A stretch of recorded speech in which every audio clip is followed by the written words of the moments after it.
A seguir, Hora da Notícia.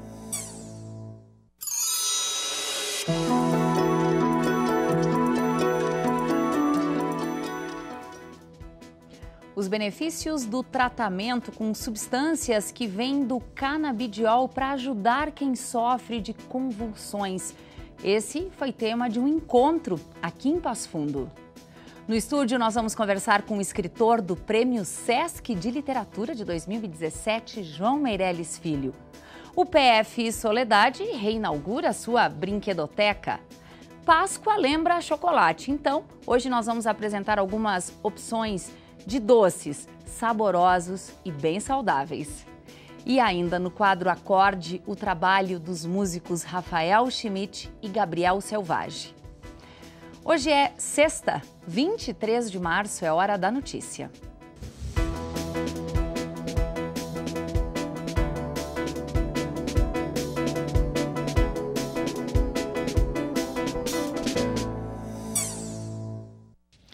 Imagine uma pessoa ter de 60 a 70 convulsões por dia.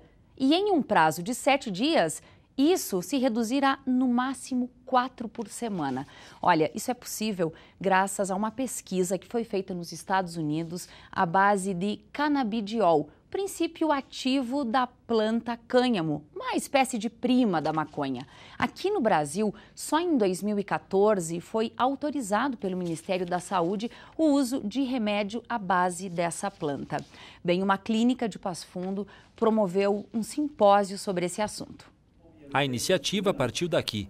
A clínica SNN, Serviço de Neurologia e Neurocirurgia de Passo Fundo, promoveu em parceria com a empresa HempMeds Brasil e a Associação Nacional dos Usuários de Canabidiol, um encontro para falar dos benefícios de tratar pacientes com doenças neurológicas graves, através da substância CBD, derivada da planta cânhamo, prima da maconha. Quem palestrou foi o americano Stuart Titus, um dos maiores pesquisadores sobre o assunto. Recentemente, a Organização Mundial da Saúde está em processo de retirar o CBD das substâncias narcóticas, justamente porque ele isolado não tem nenhum efeito psicoativo. Ele não causa abstinência, dependência e nenhum problema de tolerância. Eles estão nesse processo para retirá-lo justamente por isso. A planta pode chegar a 3 metros de altura. É parecida com a maconha tradicional, mas as semelhanças param por aí. A cânhamo é rica em CBD ou canabidiol, princípio ativo da erva. Não é psicoativo, não provoca sedação e não vicia. Os níveis de THC, princípio ativo que tem no cigarro de maconha, são baixíssimos. Enquanto na maconha o THC fica de 50% a 70%, no canabidiol os níveis são de 0,33%. O governo federal regulamentou a venda de medicamentos com prescrição médica. Em 2014, apenas uma pessoa utilizava o medicamento. Hoje são mais de 80. Já há muito tempo já é utilizado o CBD como um produto muito seguro no tratamento de epilepsia, que tem como sintomatologia convulsões, no controle dessas convulsões, mas que também hoje a gente já vê a aplicabilidade no tratamento de pessoas jovens e adultas, para controlar a dor, neuroinflamação e também fibromialgia. No encontro, o pesquisador destacou aos participantes os avanços do medicamento. Resultados que aqui no Brasil até fez nascer uma associação para defender o uso do CBD em pacientes. Mas mesmo regulamentado pelo governo brasileiro, o canabidiol trava na burocracia e no preço. Eu tenho um familiar que utiliza, né? Então assim, e começamos em 2014. Na época nós entramos na justiça para ter o direito de utilizar. Hoje já não precisa mais isso, né? Hoje você tem que mandar uma documentação para a Anvisa e eles estão, na maioria dos casos, aprovando 100%. Eles não negam com prescrição médica, com laudo médico, né, com um documento de responsabilidade do médico assinado e carimbado ali. A Anvisa não está negando, eles aprovam tudo. Meu familiar foi do 8 a 80 em uma semana de utilizando o CBD, né?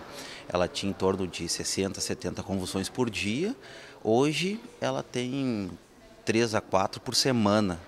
Então, é algo inexplicável, assim, é muito, muito bom a evolução do tratamento com canabidiol. Quem é da área da farmácia, medicina, enfermagem, biologia, direito, biomedicina ou química, tem uma oportunidade de qualificação. É que a UPF vai realizar na próxima semana uma palestra com o tema Ciências Forenses, a ciência desvendando crimes. O valor é de R$ 60 para estudantes e R$ 75 para profissionais. A atividade, então, acontece no dia 4 de abril, das 2 até as 5h30 da tarde, na Faculdade de Agronomia e Medicina Veterinária, aqui no campus 1 da UPF. As inscrições podem ser feitas pelo e-mail que aparece aí na tela. Bom, ele tem cerca de 40 anos de experiência sobre a floresta amazônica. Já escreveu vários livros com a temática ambiental. O mais recente deles lhe rendeu o Prêmio Sesc de Literatura de 2017. Está com a gente aqui no estúdio João Meirelles Filho, paulista, nosso convidado hoje aqui no Hora da Notícia. Muito obrigada por aceitar o nosso convite. É um prazer para a gente lhe receber aqui. Obrigado a vocês. Bom, você venceu esse prêmio que eu acabo de referir com uma obra de ficção, mas que de alguma forma também provoca consciência ambiental. Uma excelente combinação. Na verdade, eu nunca havia escrito ficção, contos ou romances. E o Prêmio Sesc foi assim um chamariz, né? E foi surpreendente que eu consegui conquistar o prêmio justo na primeira obra, né? Então, todo o meu trabalho é mais documental, história. E agora eu gostei, então estou seguindo essa trilha. A gente quer saber um pouquinho mais desse livro que você trouxe para a gente também conhecer. Então, é um conjunto de contos, basicamente trata do invisível, que são aqueles ribeirinhos que vivem na frente de Belém, que é a cidade que eu moro e que eu adotei. Há 14 anos moro com a minha mulher, minha família lá. E trata deste universo mágico, desse universo do dia a dia, inclusive introduzindo questões de mudanças climáticas, enchentes e mudança de cenários, mas tudo olhando o indivíduo excluído, a mulher, a criança, mas de uma forma delicada, não é um livro denúncia, como é meu outro trabalho de ativista. Bom, você vive em um local que é considerado o pulmão do mundo, e aí até que ponto a gente está cuidando da nossa floresta amazônica? A gente não cuida, a gente descuida, né? Inclusive como consumidor, né? Ao consumir carne, e o boi é o principal motor de destruição da Amazônia, nós estamos destruindo a Amazônia no nosso dia a dia, em cada refeição. Não é o governo que é culpado, é o consumidor, né? E acho que essa relação que a gente precisa fazer. Quando a gente está pilotando o carrinho de supermercados, a gente está definindo o futuro do planeta, não é quando os líderes estão reunidos, não. Bom, você preside também uma espécie de ONG que acaba também tendo um olhar, uma preocupação para crianças e adolescentes. É ONG essa ligada à Unicef. Na verdade é uma ONG chamada Instituto Peabiru. Peabiru é uma trilha que ligava o Atlântico ao Pacífico, inclusive uma cidade no Paraná, aqui próximo. E ela tem 20 anos e a Unicef, há 4 anos, nós apoiamos as ações da Unicef na Amazônia, porque a Amazônia, assim como parte do Nordeste, mais do Agreste, né, são as áreas onde as crianças são mais excluídas, né? Então, nós trabalhamos em 750 municípios em 9 estados. É uma loucura, eu não sei nem explicar como é que a gente consegue. Mas dá certo. Está funcionando. E é para melhorar os indicadores, né, das prefeituras, dos governos de estado, para que eles olhem as crianças de uma maneira que deve ser olhada. Essa é a sua primeira vinda a Passo Fundo. Foi uma maratona para chegar até aqui. Nem vem ao caso a gente contar essa história aí. Mas, enfim, o Sesc é um grande incentivador para que ele esteja hoje aqui na cidade de Passo Fundo. João Meirelles Filho, você me dizia que nunca tinha vindo para cá, mas que sempre ouviu falar muito de Passo Fundo em função das jornadas literárias. Para mim é um lugar que eu sempre quis estar, pela fama que tem a jornada, e eu sei que é uma cidade de leitores, né?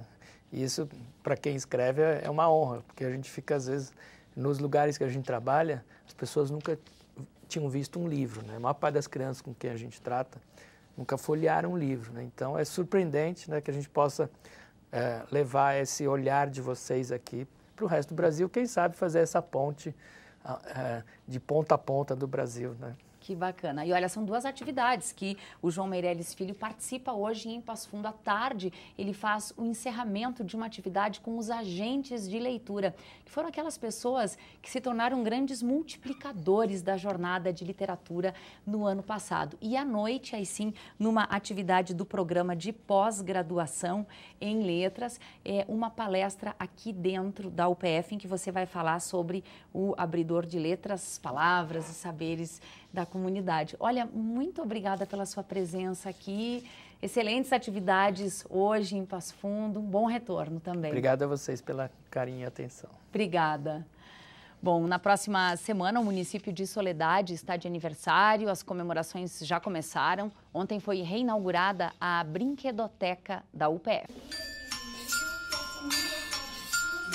Uma espiadinha para matar a curiosidade.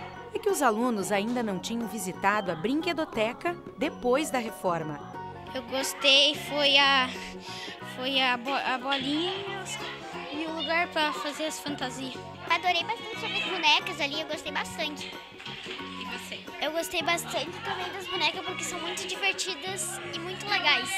Em uma parceria com a Prefeitura de Soledade, a Brinquedoteca da UPF aqui no município passou por uma reformulação durante 9 meses.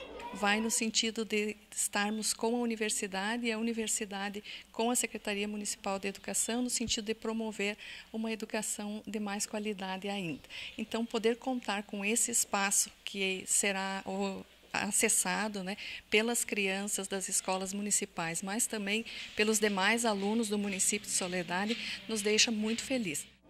Um espaço que funciona junto à Escola Municipal Dr. José Atílio Vera foi criado para exercitar a criatividade, a ludicidade e a diversão.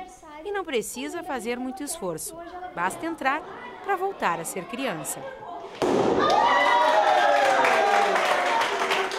É um espaço de construção do conhecimento tanto dos acadêmicos, dos professores da rede pública, enfim, das escolas em geral, e das crianças, né, que é um espaço para elas, né, para acolhê-las, para construir brinquedos, brincadeiras e uma nova cultura do brincar.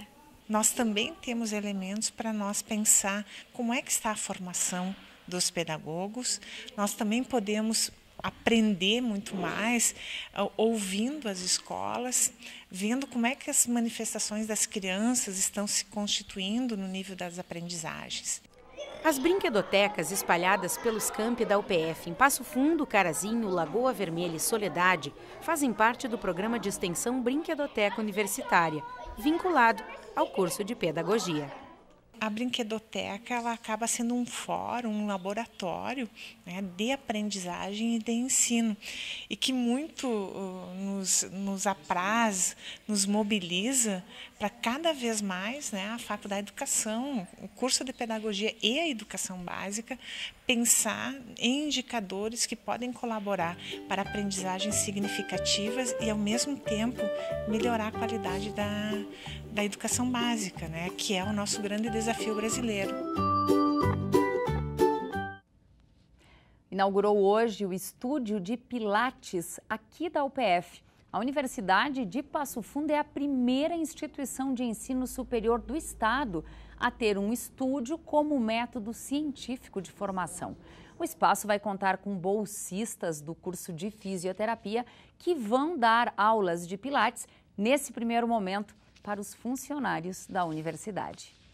Você já pensou em consumir ovos de Páscoa menos calóricos e mais saudáveis? Assunto para depois do intervalo.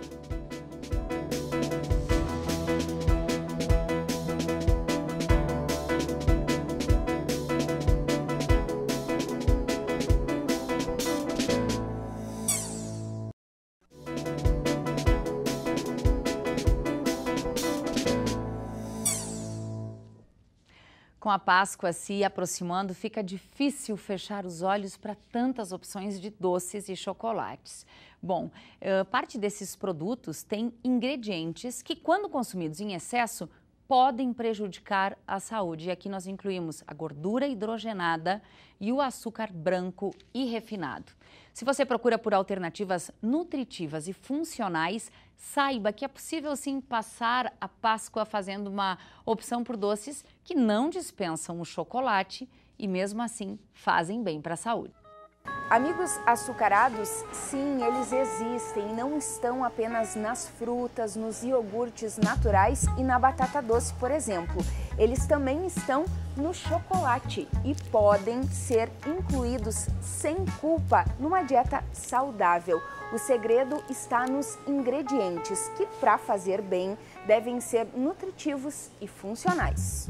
Com a proximidade da Páscoa, o ovo é uma opção bastante procurada por aqueles que não resistem a um doce. E a diferença desses ovos industrializados para este ovo artesanal, feito pela Chana, está na escolha dos ingredientes. Aqui o chocolate é belga, que pode ser sem glúten e sem lactose, ou sem açúcar para os diabéticos, por exemplo. Combina a qualidade de massa de cacau sem adição daquela gordura hidrogenada, que não tem qualquer nutriente. A farinha branca é substituída pela de arroz integral, de castanha ou amêndoas, o leite por leite de amêndoas e o açúcar refinado por açúcar demerara, que é orgânico, ou então pelo adoçante xilitol ou eritritol, que são alternativas saudáveis, pois dispensam aditivos químicos. A combinação de tudo faz nascer este doce, que faz bem. A Chana se formou em medicina veterinária e fez mestrado em bioexperimentação na UPF. E é na cozinha que ela está encontrando os ingredientes certos para se realizar profissionalmente. Há 3 anos ela descobriu intolerância ao glúten e à lactose. Isso mudou a sua rotina com o alimento. Quando chega datas comemorativas, no caso agora Páscoa, né, essas pessoas que têm intolerância, elas acabam se sentindo um pouco excluídas, né? Porque eu, por exemplo, ano passado fui no mercado e eu não encontrei nenhum ovo de Páscoa que atendesse à minha necessidade, né? Então, o alimento também, eu acredito que o alimento não seja só para nutrir. O alimento, ele é uma forma de incluir as pessoas, de unir família. Então, como forma de carinho com essas pessoas que têm intolerâncias, né, que têm essas restrições, eu comecei a fazer esses ovos de colher para poder incluir todos na Páscoa, né? E os ovos, então, são feitos com ingredientes mais saudáveis, sem açúcar refinado, todos sem glúten e sem lactose. Os doces do bem da Chana ganharam divulgação nas redes sociais. Além dos ovos, os bolos também estão incluídos no cardápio. E quem não tem qualquer restrição e ainda assim busca se alimentar com mais qualidade, também pode se sentir incluído. E vale considerar que doce que faz bem nem sempre é sinônimo de doce menos calórico. Doces feitos com ingredientes mais nutritivos, mas não quer dizer que eles tenham um valor calórico reduzido. Para esta nutricionista da UPF, o chocolate do bolo, do ovo, nunca será o vilão. Aliás, ele pode sim trazer benefícios à saúde, mesmo quando consumido diariamente. Só não vale o exagero. Comer açúcar em quantidades moderadas, em pequenas porções, não faz mal. Como nessa época da Páscoa, por exemplo. Exatamente. Se as pessoas consumirem um pedacinho de chocolate todos os dias, a gente não tem um exagero. O problema é o açúcar, o cacau é saudável. Então, nesse sentido, se consumir todo dia e nesse chocolate tiver pequenas quantidades de açúcar, não teria problema, né? A gente poderia, inclusive, usufruir dos benefícios do cacau, né? Agora você já sabe que não precisa resistir a um chocolate. Vai dizer que não é uma boa notícia. Fim de semana vai ser de céu nublado e temperaturas mais baixas. Veja então como fica o tempo em Passo Fundo.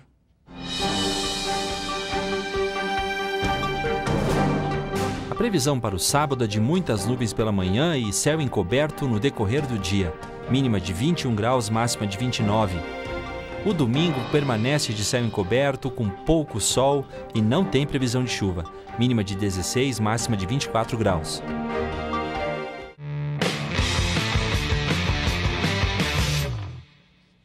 Na noite de ontem, em uma partida de muitos gols, o Esporte Clube Passo Fundo venceu o jogo contra o Igrejinha pelo placar de 3-2. O tricolor do Planalto está na 4ª colocação com 7 pontos. A equipe volta a campo no domingo, aí fora de casa, contra o time do Ipiranga de Erechim. A partida será no estádio Colosso da Lagoa às 16h. O disco Alma de Interior, uma produção independente, é resultado do encontro de 2 instrumentistas, Rafael Schmidt, do interior de São Paulo, e Gabriel Selvage, aqui do interior do Rio Grande do Sul. Os músicos, premiados e com forte reconhecimento artístico, aproveitaram a passagem por Passo Fundo para mostrar um pouquinho do atual trabalho.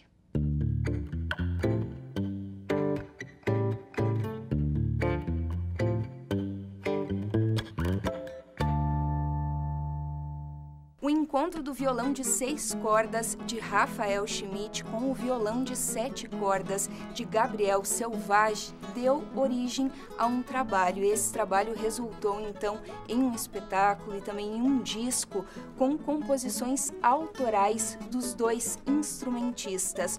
O nome desse trabalho é justamente Alma de Interior.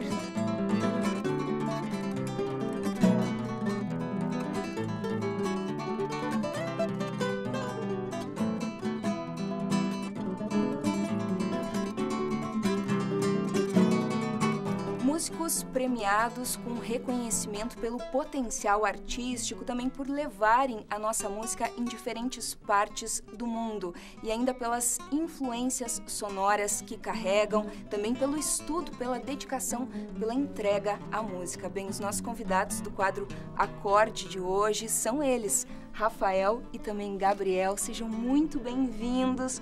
Prazer recebê-los aqui na UPF TV.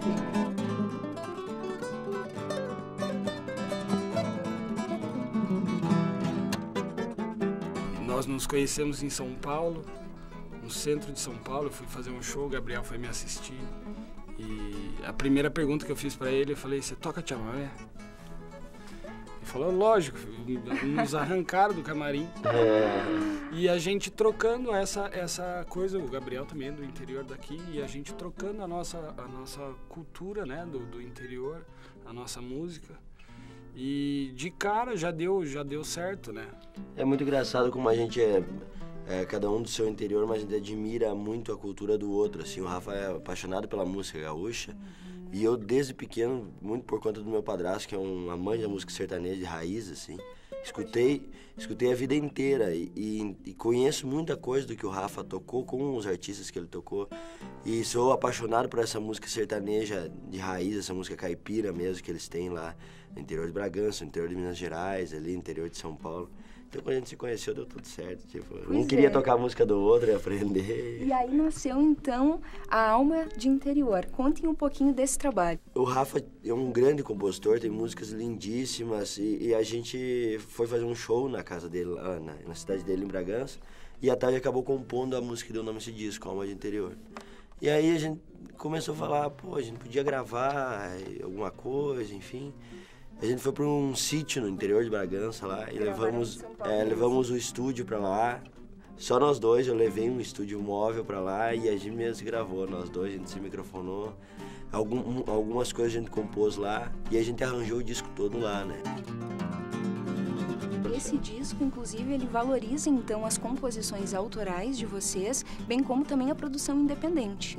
Isso, é um disco feito com um selo independente. A gente tem uma parceria de distribuição com a Minuano Discos, que é um selo de Porto Alegre, mas a produção toda foi feita independente.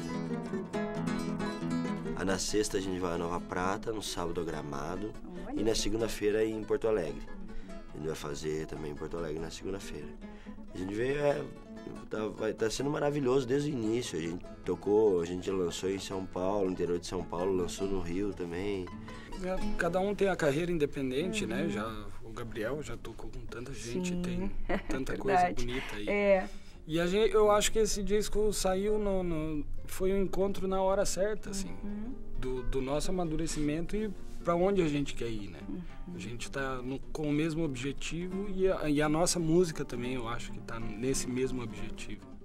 Excelente. Para quem quiser conhecer um pouco de Alma de Interior, bem como conhecer os trabalhos individuais de cada um de vocês, faz como? Plataformas digitais? Tem plataformas digitais, Facebook, Instagram, cada um tem o seu site, rafaelschmidt.com, gabrielselvage.com, e toda essa gama maravilhosa que hoje distribui a nossa música para o mundo, né? Por isso, muito obrigada, viu? Obrigada mesmo, ainda mais sucesso para vocês, viu? Muito obrigado, esse espaço maravilhoso que a gente sempre tem o maior prazer. Imagina.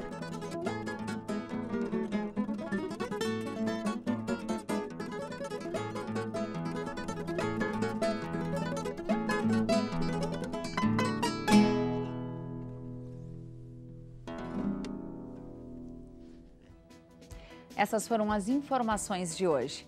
Obrigada pela sua companhia. Um ótimo fim de semana e na segunda a gente espera por você ao vivo ao 12h30. Até lá!